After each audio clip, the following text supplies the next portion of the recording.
तो गाइस मैं हूं अंकित और आप देख रहे हैं रेसलिंग फैंस नेटवर्क। सबसे पहले गाइस हम लोग अपनी बातों को शुरू करेंगे जे ऊसो से। तो भाई जे ऊसो ने कमेंट करा है अपने जिमी ऊसो के साथ हुए रेसलमेनिया वाले मैच के ऊपर एंड वो डिसअपॉइंटेड दिख रहे हैं। मतलब फैंस तो चलो डिसअपॉइंटेड थे ही थे, फैंस का तो काम है ये, लेकिन हाँ जिमी ऊसो और जे ऊसो वो दोनों भी लगता है कि डिसअपॉइंटेड है, बिकॉज जे ऊसो की बातों से ऐसा ही कुछ इंडिकेशन मिला है। जे ऊसो रिसेंटली भाई गॉरिला पोजीशन के साथ इंटरव्यू दे रहे थे एंड इस इंटरव्यू के अंदर जे ऊसो ने बातें ऐसे करी जिससे देख के साफ लगता है कि वो अपने खुद के रेसलमेनिया वाले मैच से डिसअपॉइंटेड थे। Jey Uso that he feels his WrestleMania match against Jimmy was a big letdown and one of the major reasons was that the time for the match was cut short। तो gorilla position के साथ बात करते हुए Jey Uso कहते हैं कि उनका जो मैच था ना भाई वो एक्चुअली काट दिया गया था। काट दिया मतलब उसकी टाइमिंग काट दी गई थी। मान के चलो कि भाई अगर आधे घंटे का मैच है तो उसको 15 मिनट का बना दिया गया था, तो उनके मैच को टाइम कम दिया गया था एंड वो खुद भी इस चीज़ को एक्नॉलेज करते हैं कि उनका मैच एक बहुत बड़ा लेट डाउन था। मतलब उनको लगता है कि उन्होंने अपने फैंस को डिसअपॉइंट करा है एंड वो कहते हैं कि मैं इस चीज़ को एक्नॉलेज करता हूँ, मुझे लगता है कि शायद अगर हमारे मैच का टाइम नहीं काटा जाता तो शायद हम लोग और ज़्यादा बेटर परफॉर्म करते हैं। बाकी रिकिसी ने जो कमेंट करा था वो इससे थोड़ा अलग करा था, हालांकि वो भी कहते हैं कि शायद अगर टाइम इनको और ज़्यादा दिया जाता तो शायद ये मेरे दोनों बेटे और ज़्यादा बेटर कर पाते, लेकिन हाँ जो भी करा इन्होंने अच्छा करा, ये रिकिसी का कहना था। तो यहाँ पे भाई इससे साफ पता चलता है कि WWE ने इनके मैच से टाइम तो काटा है, अब ये तो साफ पता चल रहा है, लेकिन अब सवाल है कि अगर इनका मैच लंबा भी होता तो क्या ये वाला मैच अच्छा होता। आई डोंट थिंक भाई लंबा मैच होना ये प्रूफ है इस बात का कि आपका मैच अच्छा है।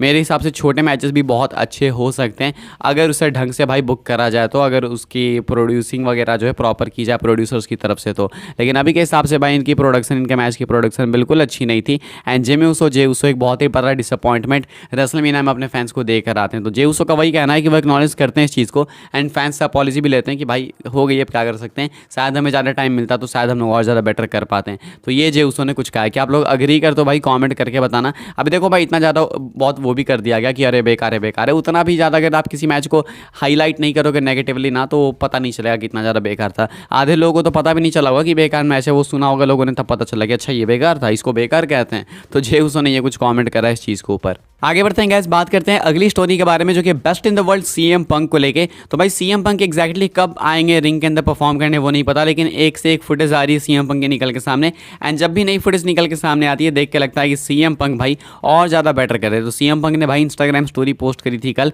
जहाँ पे वो जिम में वापस से भाई अपने आप को रिकवर करने की कोशिश कर रहे हैं एंड यहाँ पे आप लोग देख सकते हो कि लगता नहीं है कि सीएम पंक कोई ज़्यादा ट्रबल में है, कोई ज़्यादा स्ट्रगल कर रहे हैं भाई अपने आर्म के साथ।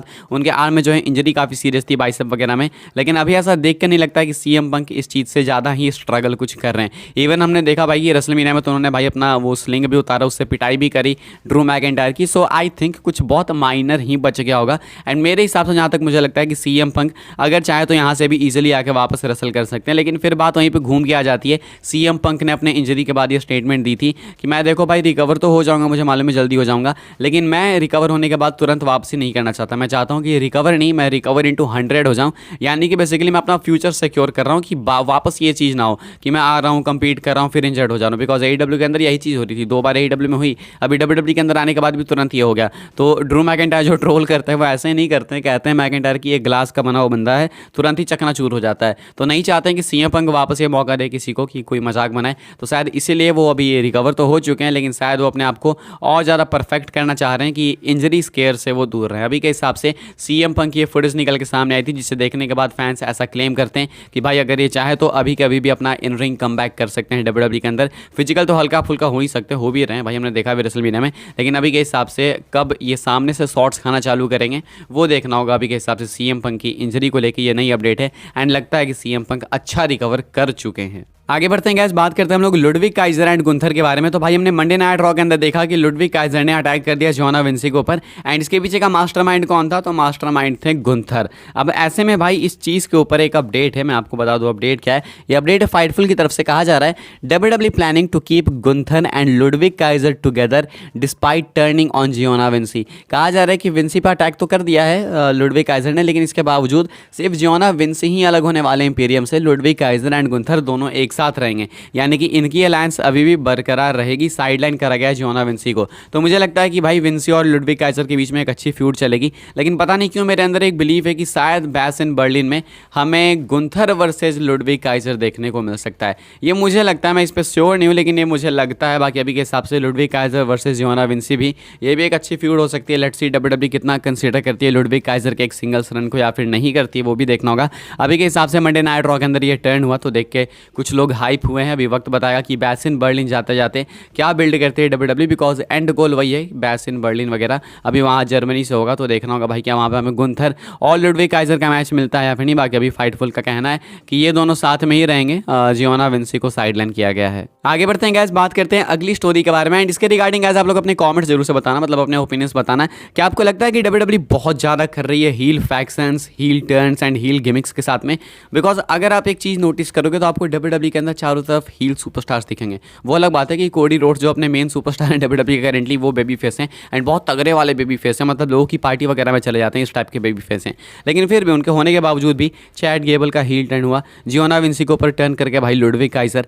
एंड साथ में हम लोग देख रहे हैं कि लिव मॉर्गन का जो कैरेक्टर वो बहुत पीक पे है, मैकेंटायर का कैरेक्टर बहुत पीक पे है, सोलो सिक्वा टामा टोंगा भाई डोमिनेट कर रहे हैं, जेकब फाटू आकर उनको ज्वाइन करने वाले हैं। तो ओवरऑल कंपनी के अंदर हील सुपरस्टार्स आपको हर कोने में देखने को मिलेंगे एंड बहुत ज़्यादा ही देखने को मिलेंगे। हालांकि ये कोई बहुत बड़ी भी चीज़ नहीं है, क्योंकि भाई अगर एक बेबी फेस है तो उनका सामने का जो कंपेटिटर होता है वो 90% ऑफ द टाइम्स हील ही होता है। अब अभी के हिसाब से ठीक है भाई, उसमें कोई दिक्कत नहीं, लेकिन फैंस का कहना है कि ये रिसेंट में जो हील टर्न्स हो रहे हैं ना भाई बहुत ही ज़्यादा हो रहे हैं, मतलब एक्सेस हो रहे हैं। डब्ल्यूडब्ल्यूई को इस चीज़ के ऊपर कंट्रोल करना चाहिए। मेरे हिसाब से दिक्कत ये नहीं है, दिक्कत तब आएगी अगर हील सुपरस्टार्स टेक ओवर कर ले रहे हैं, ओवरटेक कर ले रहे हैं पॉपुलैरिटी के मामले में बेबी फेसेस को। तो एंड शायद ये चीज़ धीरे धीरे हो रही है, ऐसा मुझे लगता है। शायद इसीलिए बेबी फेसेस होने के बावजूद भी बेबी फेस पर ज़्यादा नज़र नहीं जा पा रहा, बिकॉज हील सुपरस्टार्स ज़्यादा बेटर कर पा रहे। तो ट्रिपल एच के एरा में कहीं ना कहीं ऐसा तो है भाई, वो तो दिखता है कि हील्स के ऊपर थोड़ा ज़्यादा फोकस है। बाकी अभी के हिसाब से ये कुछ फैंस का कहना है कि आप लोग अग्री करते हो कि डब्ल्यूडब्ल्यूई हील वाली चीज़ कुछ ज़्यादा ही कर रही है, कमेंट करके बताना। बात कर लेते हैं गाइस हम लोग अपनी नेक्स्ट एंड फाइनल स्टोरी के बारे में। Tribal chief Roman Reigns final boss rock को लेकर है। तो भाई रॉक तो आएंगे तो किसी भी कंडीशन में कोडी को चैलेंज करेंगे अनडिस्प्यूटेड डब्ल्यूडब्ल्यूई चैंपियनशिप के लिए। एंड मेरे हिसाब से अगर मुझसे पूछोगे तो मैं तो चाहूँगा कि रॉक जीत जाए, लेकिन ये चीज़ इसलिए मुश्किल है ना कि शायद डब्ल्यूडब्ल्यूई वक्त में पीछे नहीं जाना चाहेगी। अगर रॉक टाइटल जीतते हैं तो देन उसके बाद रोमन रेंस भाई उनको वैसे भी फेस करने वाले हैं, तो उसके बाद रोमन रॉक का मैच होगा, तो जो भी जीतेगा वो चैंपियन बनेगा एंड मोस्ट लाइकली रोमन ही जीतेंगे, उनको ही जीतना भी चाहिए। तो अगर रोमन जीत जाएंगे तो वापस टाइटल उनके पास ही चली जाएगी। तो डब्ल्यूडब्ल्यूई वक्त में वापस क्यों जाना चाहेगी, पीछे क्यों जाना चाहेगी?